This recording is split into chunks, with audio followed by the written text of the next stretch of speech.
Hi guys! This is something I have been wanting to film for a while. It is talking about why debt sucks. America. Oh my gosh, it's so bad. And it's not like, oh, you're so naughty for not paying back your credit cards. It's bad in the fact that you are getting screwed. Like, so bad.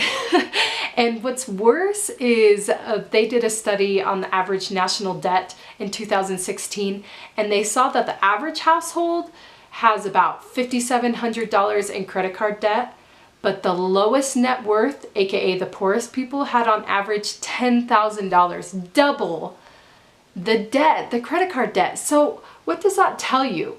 The credit card companies are purposely targeting people who they know won't pay it off. Why? Because they want you to pay them for the rest of your life. Like, that's not even conspiracy, that's really true. They will target people who have recently had a bankruptcy because they know they can't file for a second bankruptcy soon, and they know that they didn't solve the problem. Like, it's just, yeah, I'm not gonna go into the details there, but debt is bad and you're getting screwed. There's 4 types of debt that I thought of. There's credit card, which basically is the entry gateway to everyone. Like, they will give a credit card to a dog. Nowadays, unfortunately, it wasn't always like that. You had to, you had to have a certain qualification. Now they're like, oh, you're a college student with zero money or no job? Here you go, $10,000, It's pretty crazy. Second is car loan debt, which with car loans, you lose 22% of the car value on average in the first year you are driving it. So yeah, you might not be paying more for borrowing that amount of money. So for example, a $25,000 car, you might end up only paying an additional $2,000, $27,000. But what you don't realize is that car is not worth that amount of money if you waited 1 year. And by the time you are done paying for that $27,000 car in like 5 years, it's only worth $11,000. So you lost, do the math, $16,000. Oh my gosh. You could buy 2 cars for that price, just think about it. So really don't buy new cars. They're a waste of money. Unless you have the money, go for it. But even when I have the money to buy a brand new car, just sure, $30,000, drop in the bucket. I'm not gonna do that. Why? Because I'm smarter than that. I'm not gonna spend my money on something that's useless. But anyway, that's my soapbox about cars. Student loans, a lot of people get them. There is a way to get college education without student loans. A lot of you who have entered the workforce after your bachelor's have realized that your company will pay for your master's, and they probably would have paid for your bachelor's too. So you young people, if any young people are watching this, look for those companies. Enter the workforce. Parents, I know it's so hard. You want your little Johnny to go to college right from the get-go, but he is going to be losing money. He could work for a company, work part-time or even full-time, and get his college degree slowly with zero debt. Think of how much further ahead he's going to be. And not just zero debt for his education, but he's also going to have all that money from working. Like, I don't know. I definitely think if I could do it again moment. Oh, another fun fact, I have my notes down low. I'm not just like looking at my feet. Another fun fact is student loans never leave you. You file for bankruptcy, well, they just come along. They just sail right through that bankruptcy. So yeah, kind of scary stuff. And with student loans, people don't just spend $500. They don't get a student loan for $500. They get it for thousands and thousands. So the credit card interest for $1,000 was going to be like $7 a month.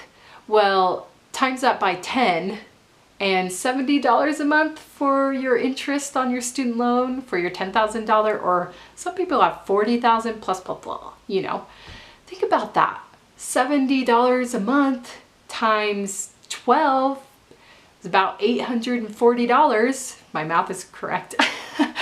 And $840, that's just going away, saying, thank you for letting me use your money. I'm going to give you an extra $1,000 a year for letting me use your money. Like, oh.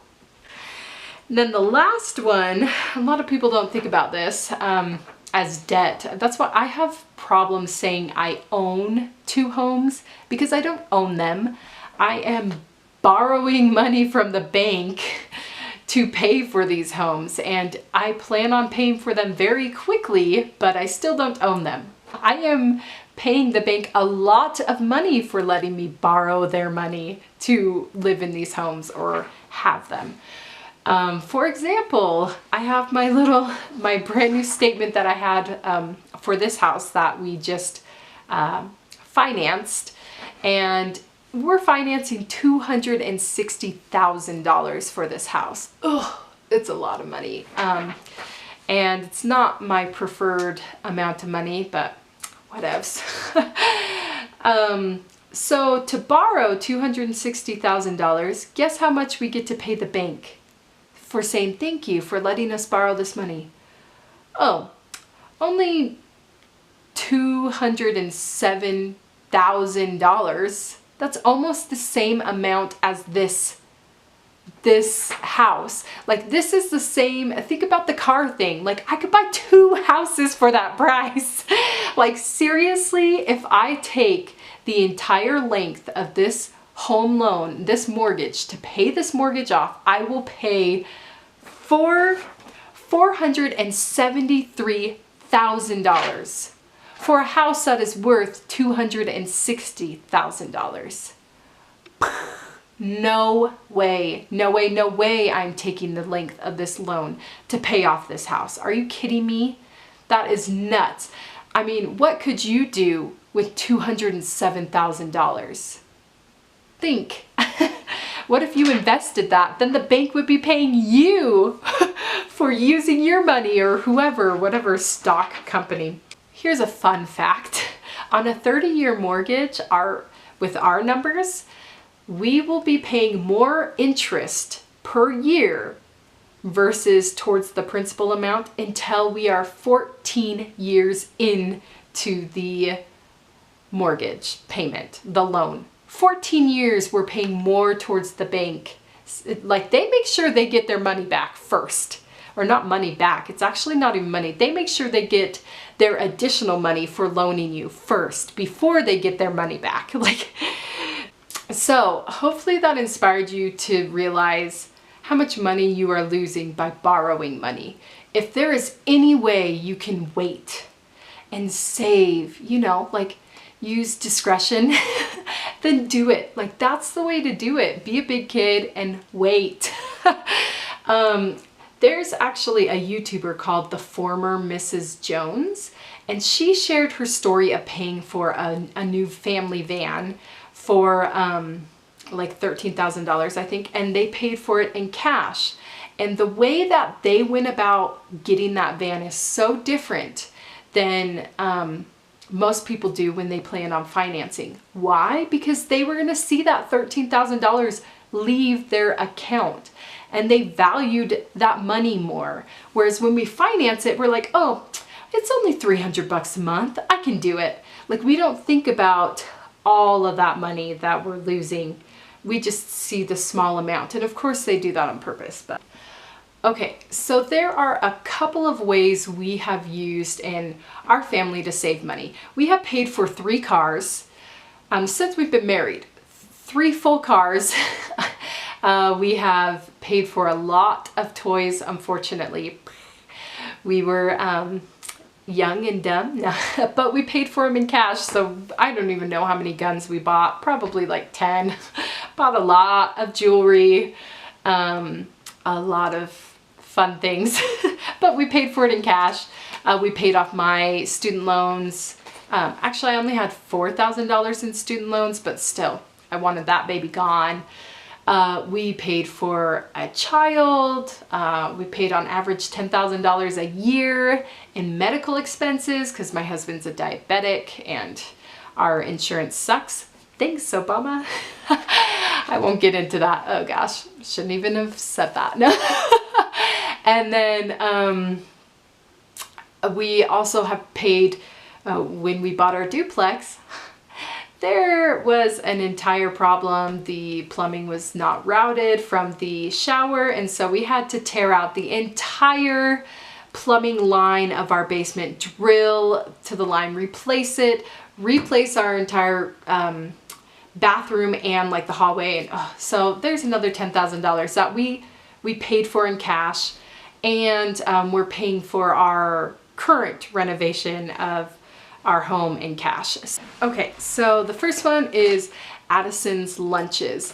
I make dinner, I even pack lunches, but he feels really suffocated if he doesn't have any sort of money, spending money. I'm like a pack rat saver, like I can totally go without spending a penny, but so we budget in his lunch money, and if it's extra, it's his play money. It's only like 20 bucks a week. It's not a lot. But that's to prevent him from using the card and going overboard. Then the next one is our food. This is mainly me. I play with this mostly. I give us about $150 for food every 2 weeks. And that seems to be working fine. Especially, it saves a lot of money on eating out if I plan our meals, which I have been doing, and it's been really good. Then this is the miscellaneous, the whatever we need, stuff happens, the Walmart budget.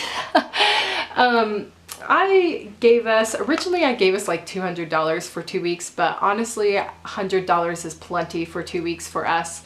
I mean, you get a hose and just the little details that I don't want to think about, and so I just call it miscellaneous. Yours might be bigger if you have something else. Then our date/eating out, and this is $100 for 2 weeks, so 50 bucks a week for us to have dates, for sanity, for us to eat out when I really don't feel like cooking. And that's a separate budget than our food. So that's it. Those are my envelopes, the 4 that I use. Another thing I do is I track every single expense. I have a spreadsheet. I'm not going to pull it over because it actually has my personal information in there. So yeah, like what we spend. But I can attach like, or send you a spreadsheet. But it basically has all of our monthly bills and then every single thing we spend. I go through where's my phone? Whatever. I pull up my phone, I look on the app, and I write down every expense and I categorize it. There are apps that do this for you. Every dollar you can pay for that one. I think Mint is possibly free, but it sometimes has bugs, like it wigs out. Yeah, there's things that will categorize it for you, but I like to go through it. It's like, okay, what did we spend? What did we spend? And then I add the total in the spreadsheet, and this keeps me on track. And then also to see if our cash budget is working, you know.